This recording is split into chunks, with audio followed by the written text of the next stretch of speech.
او حضور پاک فرمایل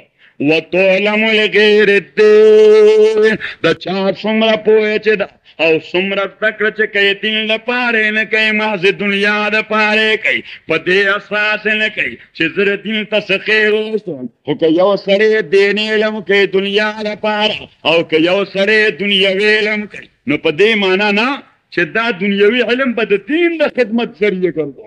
مثلا که یو سړی ډاکټر شي یو سړی انجینیر شي ډېر ښه دی الله تعالی د سپیشلیسټ او متخصص کي خو د ده ډاکټري که دا د دین د برترۍ دپاره ذریعه وګرځي او د دې انجینیرنګ که دا د دین د برترۍ دپاره ذریعه وګرځي د اسلام او مسلمان د خیر دپاره ذریعه وګرځي لکه اوس تاسو وګورئ ما طرف ته وګورئ مونږ د امریکې نه یو شی جی این ټي ایرکرافټ راله پکار دی